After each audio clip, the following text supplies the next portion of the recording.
Quebec, Canada, fighting Troy the Destroyer Dorsey, 12 rounds for the World Super Lightweight Championship. What are you going to do now as far as kickboxing? First, I want to thank God, say hello to my wife, Shelly and Kendra. Happy birthday, Shane, and thank all of my instructors and students at my school. Now, pick up kickboxing and boxing both again and go out there world title. Okay, thank you.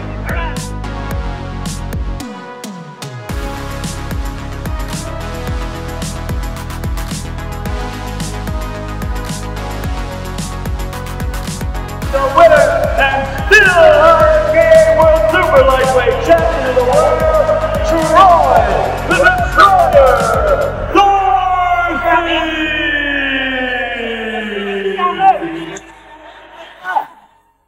How is your new studio doing right now? It's doing great. It's doing great. We're way off the beaten path. When I say way off, compared to downtown Mansfield, where the new BB Center, BCB Live Center is opening in 8 weeks. So we're totally off the beaten path. We're not. There's no red light there. There's nothing. So we're so fortunate that we've been in Mansfield. I've lived here pretty much for 60 years, but we're downtown in that area, at that building, for 22 years, and we've got a good reputation. So people, most of the time, people don't go to martial arts. They don't go driving around looking for martial arts schools, or they don't even look on the internet and go to them. They look on the internet and they call. They look on the internet and they look at the reviews.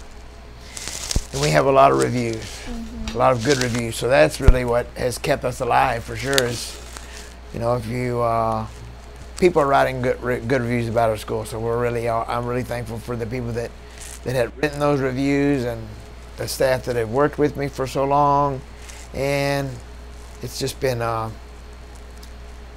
good for our business. Otherwise, we're off of 1838 Lone Star Road, and it's in Mansfield, but it's 150 yards off of the road.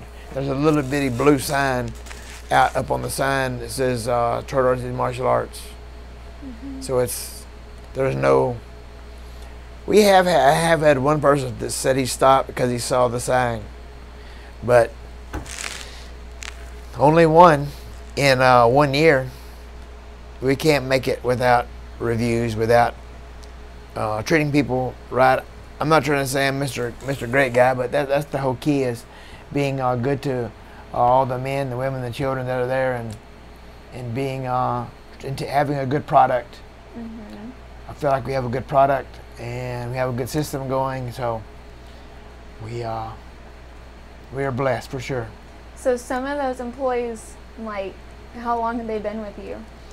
Actually, when I moved that building, I got a brand new partner employee, and that's all we're using now.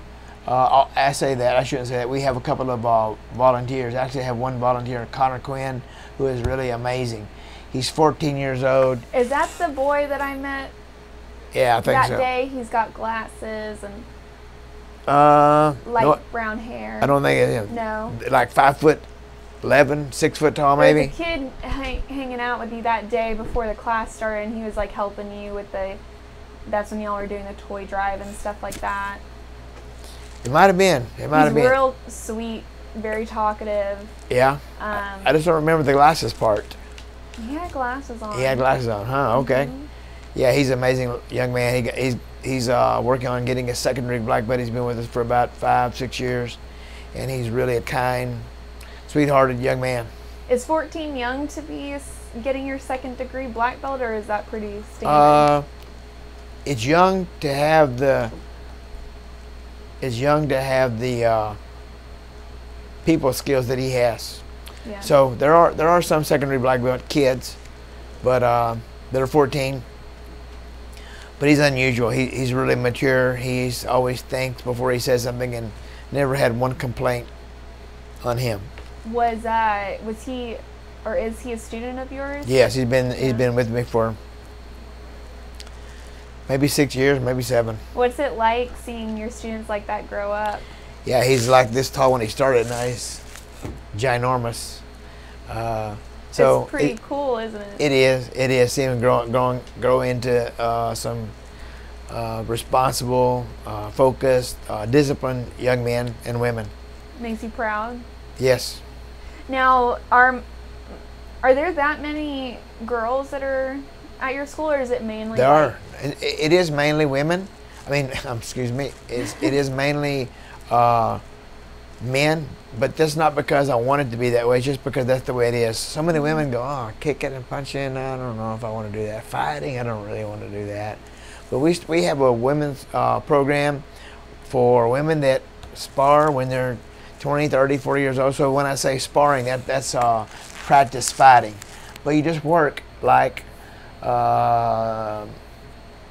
you work it like playing the ABCs or learning the ABCs. You don't go A, B, C, D, F, G, H, I, J, K, L, M, N, P. Okay, now you repeat after me, kid. No, it's just slow.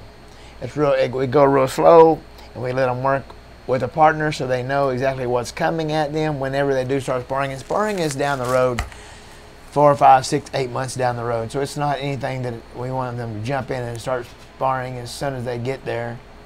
But yes, we have a system that's in place to help those students, which a lot of people are kind of afraid to fight. Mm-hmm. But when I say fighting, we call it sparring, but you just go light, and it's light contact. And then as you move up, then it gets a little stronger, I guess, contact. But it's never going to be knockout contact. Do you recommend more girls and more women trying? Oh, I wish there were more women that would come to our martial arts school so that we could help them learn how to defend themselves. Mm-hmm. That's what we specialize in, because 1 out of 3 women in a lifetime are 1 out of 3 women are in a violent attack sometime in their lifetime. I think I've used that before. So anyways, that's really a scary statistic. So I have my wife, I have my daughter Kendra, my daughter Shelly, 3. Oh, that's scary. So, but I talk so often about, I think in the Bible it says 155 times, fear not. So we're just going to live by faith and fear that my daughters are going to be okay, and nothing's going to be happening to them, or you, or to Mr. Larkin's wife, or anybody's wife. It's just a difficult thing, I'm sure. I can't imagine going through something like that, a violent attack. Ooh. Do you? So that women need martial arts. It's going to help them become more confident in themselves, and also we teach some things that'll help them so that when they're walking in the parking lot, there's a certain way you should walk. You don't walk like you're afraid or like you're scared. So you got to make sure you walk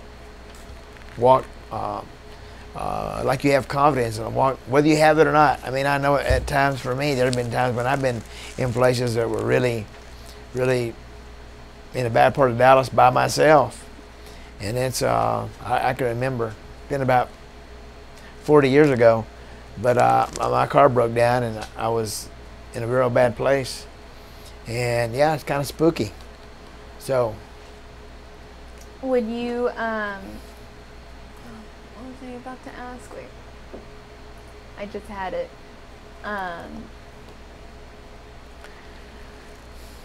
So you believe in self-defense? Oh, yes. Yes, ma'am.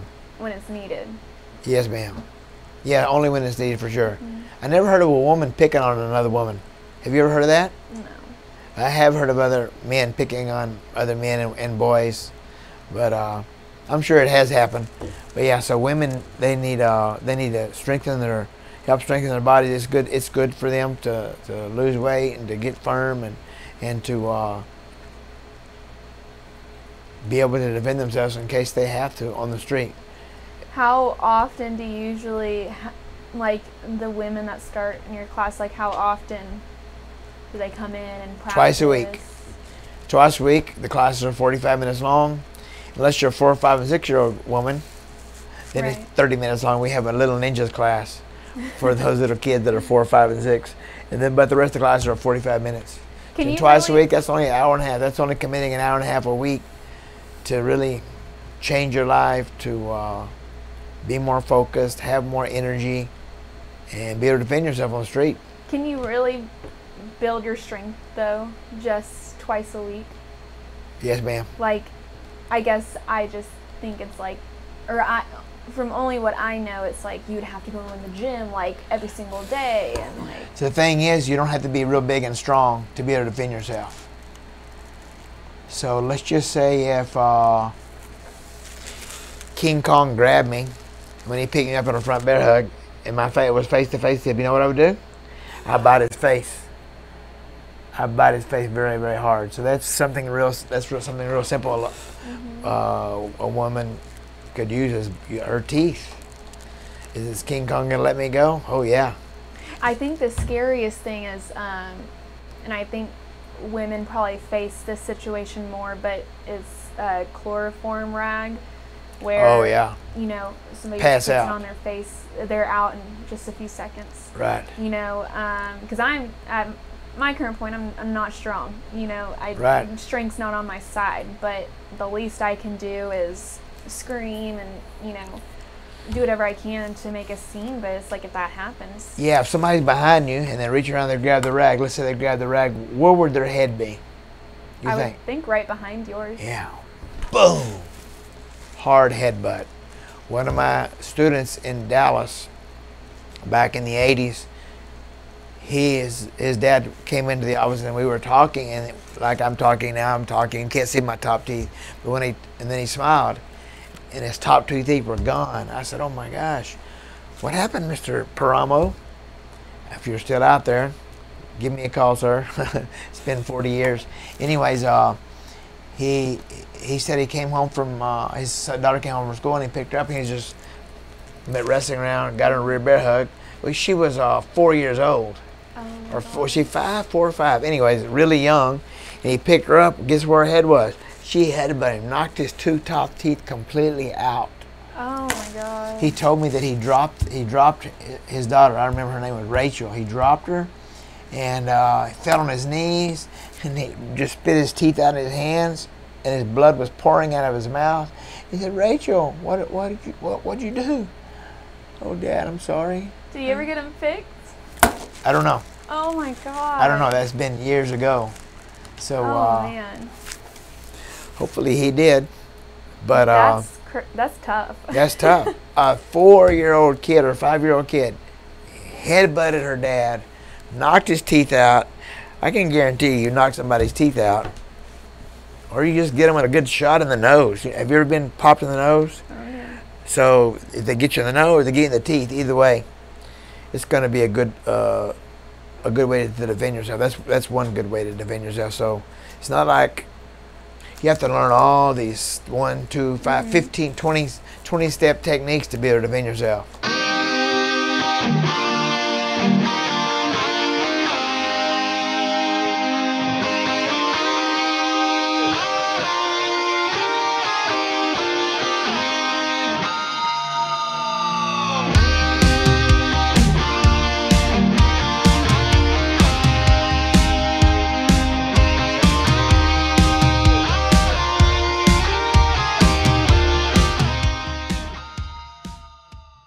Welcome back, guys, to If the Gloves Could Talk. I'm your host, Bryce George, and here with me every week I have Mr. Troy Dorsey. And not just Troy is here with me, I also have Steve Goin. Steve, how are you doing today? I'm doing wonderful. I appreciate being here. Troy, how about you? I'm doing great. It's so grateful to see Steve. I hadn't seen him in Been a while. maybe 10 years, 15 years, Wow. something like that. So yeah, we talk every once in a while on text, but he's gone. He does his thing, and I do my thing. It's hard to take and text and call and do it all. But anyways, I'm so glad that he's here today. I'm very honored to have him here to come speak with us about the martial arts and the boxing game and those kind of things. So that's the cool thing about this podcast is it brings a lot of people together that Troy either, just saw yesterday or it's been a while. So that's the nice thing about it. But Steve, why don't you first tell our audience a little bit about yourself, how you got into martial arts? Okay, I was raised in Hawaii, and my parents were missionaries. So my dad had met my mom. My dad was in the Navy at Pearl Harbor and had met my mom at church. And they got married and decided to go to seminary. My dad decided to be a pastor. He went in East Texas. So they had me and my two brothers in East Texas. And then when I was 2 years old, we moved back to Hawaii as missionaries. And I've lived on every island for 3 or 4 years. We'd move every 4 years. My dad had started a new church. So that's how I ended up getting into martial arts, because Hawaii is a melting pot of martial arts. And my style is called Kajukenbo, which is karate, judo, jiu-jitsu, kempo, and Chinese boxing mixed. It was a style that was formed in Hawaii by a man named Adriano Emperado in 1959. So one of the more popular styles in Hawaii is Kajukenbo. And how does like you were just saying, the martial arts culture compare in Hawaii compared to Texas? Well, Hawaii is 40% Japanese, Oriental. And in Hawaii, I'll give you a little history lesson here. In the 1800s, the Japanese and the Filipinos and the Puerto Ricans and the Portuguese came to Hawaii to pick pineapple and sugarcane. And they stayed, so all their ancestors, there's 40% of Hawaii is Oriental, Japanese, 20% Filipino, and then you've got Puerto Rican and Portuguese, which were the main people that picked sugar cane and pineapple.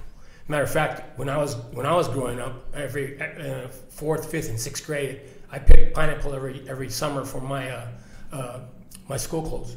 Wow. Yeah, so I was little, I was so little you couldn't even see me. Those big pineapple bushes. It's pretty crazy. Part monkey, huh? Yeah. Oh yeah. All right. Just a little bit. Yeah. All right. Do you crawl them up like that? We hold them? Let me tell you something. People don't know it. Pineapple grows in a big bush that comes up like this, and there's spikes on it, and you have to wear double sleeves.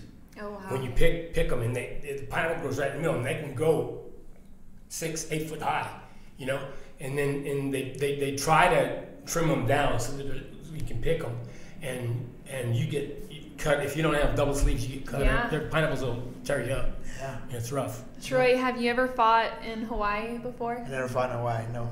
It sounds like that needs to be on the bucket list. Oh yeah. Yeah. Well, I'm not fighting anymore, so maybe Mr. Going to go into the exhibition. There you go. Yeah. So, Steve, how did you meet Troy? Can you tell us? Okay, how it happened? we have mutual friends. Christy Stovall and Bobby Stovall were friends of mine, and I had started a kickboxing school in Richardson with a friend of mine, Chuck Best. We were friends, and we were talking one day, and he said, "Let's start a Christian kickboxing school, and we'll call it Kingdom Kickboxing."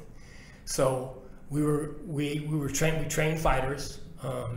Chuck and I trained 2 North American champions, 2 state champions, 2 amateur world champions, 2 national champions from our school. Yeah, this thing about Kingdom. huh? Yeah,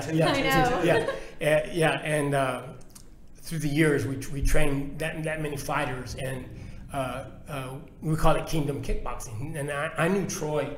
Anybody who's a kickboxer knows who Troy is. Okay, so he's a legend. Thank you. So yeah, you're welcome.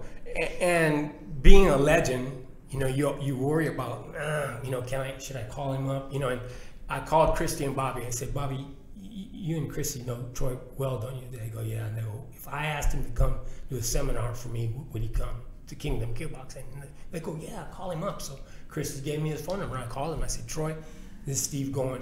I said, I don't know if you know who I am, but I'm a fighter also. And I said, I would love for you to do a seminar at Kingdom Kickboxing. And he said, Kingdom Kickboxing? He goes, is that like the kingdom of God? I go, yes, sir. He goes, I'll be right there. That sounds like Troy. That's our connection. Jesus Christ is our connection, and we've been brothers in Christ ever since. And we've called each other and prayed for each other over all the years for our wives. How many years ago was that? This is 94, 95. Wow. We first met. I believe in part this podcast that we're doing is an answer to his prayers. Yeah, it's we've always what attracted to me Troy most, not just because he was a boxing world champion and 5-time kickboxing world champion. What attracted to me most was that he always gave credit to God. Anytime he fought, he said, I thank my Lord and Savior Jesus Christ. And that just touched something in my heart, because I was always the same way. I always give credit to the Lord. And he did that, so that's why we connected so well and love each other, because Jesus Christ is a part of our lives. And it makes sense, but Troy is such a humble person. Correct. And I can very much tell Steve you're a humble person as well. And I think we were actually talking about this on a previous episode of, martial arts and fighting. It can either be taken negatively, where it kind of builds ego and pride, or, as in you can walk into a room and you could kick anyone's butts, or you can also, it teaches a level of discipline and respect and humbleness, and correct. I think that's definitely what both of you do in your schools and what you've preached, and it's amazing to see. Teach and preach, yes. Yes. Well, I get emotional about it because, when I was little, I'd come up from school, and the first thing I'd do, I'd strap on my 6-shooter and tell my mom, I gotta go in the backyard and shoot the bad guys. and Mom would go, And I believe that God put a warrior spirit in me as a little child to be a fighter, because right. I would have to fight Satan every day. Satan comes to steal, kill, and destroy. Mm-hmm. That's his MO on us every day. That's what Jesus said. Yeah. Yep. And so the next day I'd come home from school and I'd go, Mom, I'm putting on my Army helmet and my rifle. I got war in the backyard, and I go to war. And that's the spirit that God put on me as a child, and I believe that's the spirit that God has put on all of us, because that spirit is the Holy Spirit, and it lives in all of us, and that Holy Spirit will fight Satan, and he comes to steal, kill, and destroy, but God comes to uplift and make whole and fix, So, I followed the Lord from a young age, and I had my times when I strayed. Yes, I've had my times, like Troy's story. Yeah, we're not perfect. Yeah, I'm just we're not perfect, but I'm forgiven. And so through all that spirit that spirit, that Holy Spirit that gets on you as a believer in Jesus Christ will protect you from the destroyer. Mm-hmm. He comes to kill, steal, and destroy, and he will protect you from it. And in this life, through the turmoils and the hardness of the things we go through in this life, God will always. If you get knocked down, you get up and you look inside yourself and you ask God to help you, and you overcome. Right. And we're overcomers through Jesus Christ. And I want to ask Troy, do you remember what your initial impressions were coming into Steve's school, or say his teaching style or his fighting style? Not maybe just that first time you went to the school, but overall getting to learn him. Well, I just, he's always worked hard. He's always a hard worker and always does his best. And he's a great kickboxer, and yeah, so it's been a long, long time ago. I know. That's before you even were here. Oh, yes. Oh, yeah. That was before I was even, I don't know where I was. over in East Dallas. Yeah. For, since I opened that school in 81. But anyways, yeah, sometime during the 80s, I believe is when I met you, right? Yep. I came to Irving in 1976 and started my first Kajukenbo school. And this is how God works in my life. I'm teaching one of my Kajukenbo classes, and I look. There's a beautiful woman sitting there with her arms crossed, looking at me, and she goes, "Hi, my name is Joy Turbeville." I didn't know who Joy Turbeville was. She was rated in the top 10 with the men as a fighter. Okay, and this is 1976, and she goes, "I've mastered Tang Soo Do and I've mastered Taekwondo. And she goes, now you're going to be my instructor. I'm going to master Kajukenbo. So Joy is now in the Kajukenbo family tree with me, under me as her instructor. So as a 20-year-old kid, just starting his first kickboxing school, to have the United States woman karate champion as one of your students, that's God. Woman. That's God, yes. Well, Woman. it's not. She fought with the men. It's not like the Karate Kid movie, but I was telling, because didn't Leslie meet you at a karate tournament? We met at a karate tournament. I'm like, that is Karate Kid all Yeah. over, but that's just like a movie. I feel like, you know, it's just crazy how life works. And Steve, did you compete competitively? Yes. I came to Irving, Texas in 1976, started my Kajukenbo school. In 1981, I went back to Hawaii and won the World Karate Association Hawaiian kickboxing title. Wow. Okay, that was in 81. And being raised in Hawaii, that's where I did all my amateur fighting. And I was undefeated as an amateur fighter in Hawaii. A lot of my fights were on TV. So I got notoriety, and Hawaii's an island. You know, I was on Oahu. There's 7 islands that make up Hawaii, but I was on Oahu. But during my journey through fighting, I went to every island. I went to Kauai, knocked out their champion. I went to Maui, knocked out their champion. I went to Big Island, knocked out their champion. So I knocked out all the champions of all the islands and became the Hawaiian kickboxing champion. In 1981, the World Karate Association and the PKA were the 2 biggest associations. You know, they were more well known, and then PKA became the ISK, where Troy was a 5-time world title holder. Now, after you won that in Hawaii, did you ever come back and compete in Texas? Yes, in 1990, I fought Peter Manfredo for the kick world title, and he was Vinny Pazienza's sparring partner. Vinny Pazienza was a famous world lightweight champion. Yeah. And he TKO'd me in the 8th round, and Roy Curbin was the referee. Y'all had him on the show. Yeah, Roy was the referee, and you know, I lost that fight, but you know, win or lose, I thank God. You know, win or lose, I knew who my maker was, and I knew that I was a champion through him. So Troy and I have spoken about before, you know, when you were younger, Troy, you sometimes weren't the best sport after some tournaments or some fights, losing those. When you say, well, to the public. Well, I guess to the public you were, but it was hard on you, which is hard on losing for anyone. Oh yeah. You know, Oh, how did you handle a fight you lost, Steve? It's you know, you work so hard. You know, Troy, it's blood, sweat, and tears. You know, you train. You're in 9 miles. Right. You know, you do your road work. You know, you do your isometrics. You do all the stuff that it takes. And by the way, I'm going to show you some isometrics in a minute. Oh. How I keep in shape at 68 years old. Wow. You know, now and I don't do it with weights. I do it with isometrics. You know, and it's called wax on, wax off. And I'm going to show it to you. And Troy, and we're going to do it together. And I'm going to see what you feel about it. But yeah, I mean, it's you know, it's a lifestyle. You know, you make it a lifestyle, and when you train and you're a warrior and you're a fighter, it's the spirit in you that drives you to run 9 miles. You know, every day, and do your road work and do your homework. So do you still run 9 miles? No, my body, my poor knees. I swim now. Okay, now listen to this.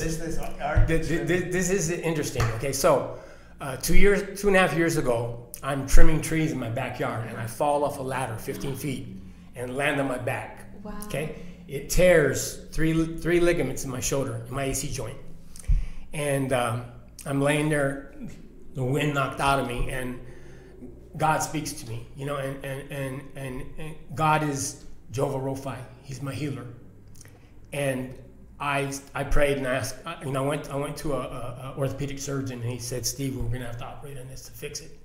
And I said, "Well, let me think about it." You know, so I prayed about it and I asked God to heal me. I said, "Give me a way that I can heal my shoulder, Father." And he said, "Investigate." So I looked online and stuff, and it said, "Arctic swims will heal you." And Arctic swims is swimming when it's cold. Okay, right. So God blessed me with a 30-foot swimming pool in my backyard, so I started swimming when the water was the coldest it's been is 45 degrees. And when you get into 45-degree water, it's so cold it takes the breath out of you, okay? Right. But because it's so cold, it freezes that joint, so when you're moving that joint, you don't feel the pain, okay? So 2.5 years into my Arctic swims, and I do a sauna before. I told Troy I do a 45-minute sauna at 140 degrees before I go in my Arctic swim. Wow. But I do this every other day, and in 2.5 years, my shoulder is now 95% healed. 95% healed. 95, and it's because. Look at it. I know. Okay, no. So were there concerns with the surgery? Yeah, well, you know, I'm 68 years old. You know, when you're old, you are concerned. But you know what? Jehovah Rapha is our healer, and to pronounce. I heard an old Jewish man say it's Jehovah Rapha, and then I heard a guy say it's Jehovah Rapha. I said, God knows He's my Jehovah. He's Jehovah Jireh is my provider. But the names of God, the Alpha and Omega, you know, Jehovah Rapha is my healer, and He gave me the insight to take Arctic freezing water and help heal myself. And so every other day I'm swimming. Yeah. Now I'll only get 10 laps in because it's so cold. I have to get out. But 10 laps is 10 laps. About how many minutes? I would say 15 minutes in the water. In cold water. In that cold water, yes. Yeah. And it's tough. It's hard. It's something else you healed up. I had a what do you call it? I had a Baker cyst behind my knee, and a Baker cyst is from when you stretch for years. It'll cause a pocket behind your knee. I had a pocket that I had to get drained. So I go to my orthopedic surgeon, and he's looking at my knee, and he shakes it around, and he goes, "You know you tore your ACL." I said, "No." I said, he goes, "Yeah, you had no ACL in his knee." And I go, "Well, how did I go through a 22-year fighting career with a torn ACL?" Right. That's another Jesus Christ, Jehovah Rapha, my healer. Did your knee ever hurt you though? I had it drained 5 times, but I always believed God was my healer, and I went through a whole career of fighting, and that was my kicking leg. My kicking leg had a torn ACL. That's my leg, you know.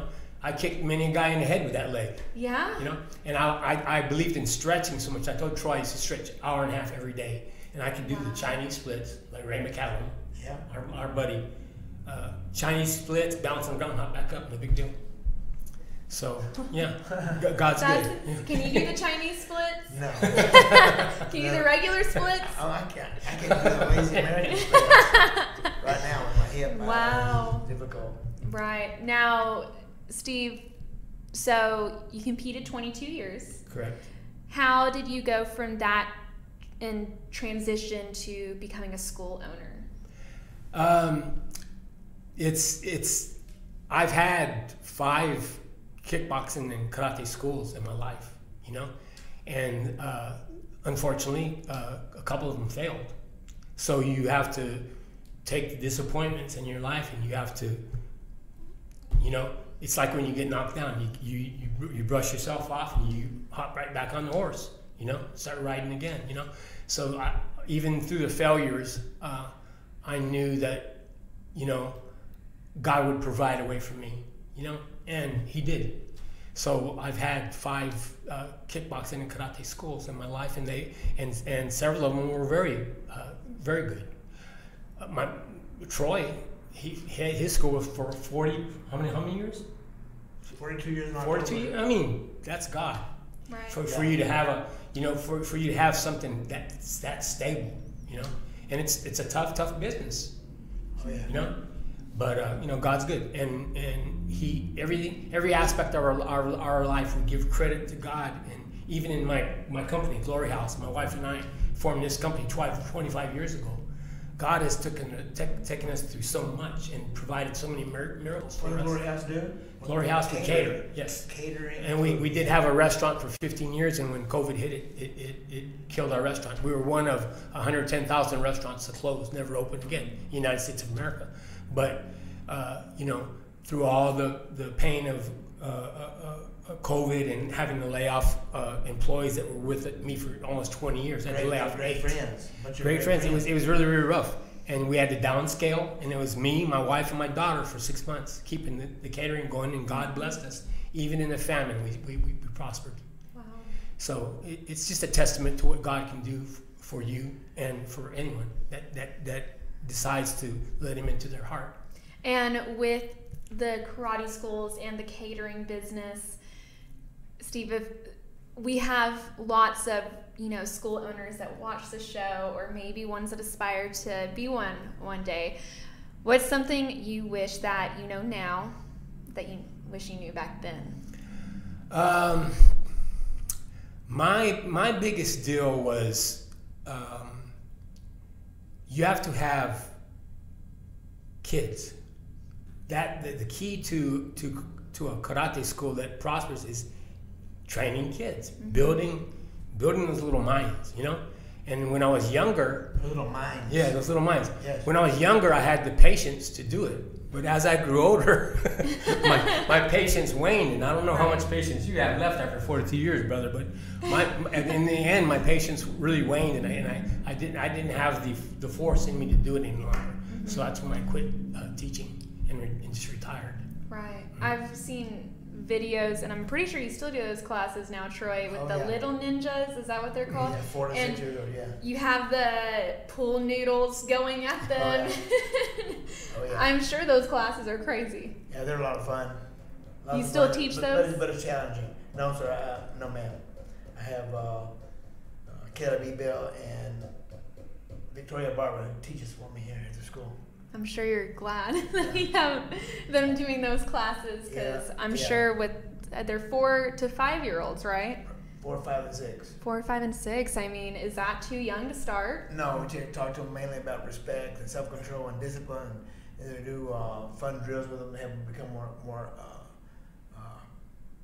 focused, and also more powerful, and also strength, be strong, and talk to them, no drugs, no alcohol, things like that. And one more interesting thing, Troy and I were actually speaking to someone earlier. Their child has ADD, and martial arts is great for that. Yeah, got them into martial arts, and the child just flourished. Total change. Have you seen anything like that in your students? Oh yeah, I've had several students that have called me up over the years and said thank you for investing in me, because it has helped every aspect of my life. You believing in me and you nurturing me. It's just as the years went on, I lost more and more patience to teach the kids. But I had my time with them, and I did develop some minds. So God was good even then. So Steve, my last question, and I haven't asked anyone this on the show before. If anyone could be watching right now, who would that person be, and what would you want to say to them? I would say to them that you can do all things through Christ who strengthens you. Any aspect of your life, if you will let Jesus Christ take a hold of it, you will succeed. He'll make you a winner. And I have many stories I could tell about what miracles God has done for me, in my personal life, in my business life, in my kickboxing life. And it's all because we give glory and honor to God. And that's why I first loved him, because every time he hopped out of the ring, first thing he would say, I give all the honor and glory to Jesus Christ. Mm-hmm. And that was that. I love the guy, and I get emotional talking about it, because that's the kind of love we have. Right. It's really cool. Troy, is there anything else you want to add on today's episode? Yeah, I just want to encourage you, just like Steve just talked about, just put all your trust in Jesus. Let him run your life. Let him be the yes and the no. And all of us, we have a good, conscience, but also just when you get to a point, you get to a stop sign, and in the Bible, when it means stop, it means stop. It doesn't mean coast through it. But so often I know I've coasted through so many stop signs in my life. Not necessarily the red ones. I'm talking about I shouldn't have done some things that I've done. So now I'm just trying to grow as a man of God, and trying to do what he wants me to do. So it's real easy to do what I want to do, but we have to do what he wants to do, and that's the good way. That's the great way. That's the best way, and that's the only way to heaven. He'll know us by our fruits. So we have love, joy, peace, long suffering, gentleness, goodness, and kindness, and things thereof. That's what's gonna help you if you're having trouble. Give your life to Jesus. Mr. Goin just gave a great testimony of all the things and how he's helped them. Not all the things. There are so many other things we could do for 4 or 5 hours. Do y'all have time? So anyway, wax on, wax off. Now, okay. How does a 68-year-old man keep himself in shape? Okay, besides Arctic swimming, in a swimming pool, in a swimming pool now, you know, and saunas, 45-minute saunas at 140 degrees. Hold your arms out. Okay, do not let your elbows drop. Okay, wax on, wax off, wax on, wax off. Are you gonna do it, Troy? Wax on, wax off. Wax on, wax off. There you go. 4, 5. How many times do you do 6, 50, 50. Wow. 100 times. Okay. Now just keep doing it for a little bit, and you're gonna see what I'm. This is for your shoulder. Yeah. This is helps heal your shoulder, and this is isometrics. This is an isometric exercise that will strengthen you. Okay. Wax on, wax off. Okay. Now do the opposite. Wax on, wax off. I had to think about that. Wax for a on, second. wax off. In and out. Okay. And this type of exercise, okay, builds long, lean muscles that are quick. Okay. And if you have any type of injury, it's a light workout. It's not a heavy workout. Oh, okay. Wow. And it's isometrics. And this, you can feel your arms starting to get heavy. Oh, yeah. Okay. And this will just develop long, lean muscles that are fast and quick. And also healed your shoulder from shoulder. What did you right. have shoulder? They wanted to replace your shoulder, right? Right. They wanted to operate on my AC joint. And you did that. Yep. Troy, you're gonna add that to your workout routine? I think so. Yeah. Well, we not just had a great interview, but had a great workout session. Oh yeah. Steve, again, thank you so much for being on the show today. We really appreciate it. I appreciate y'all having me. It was a blessing.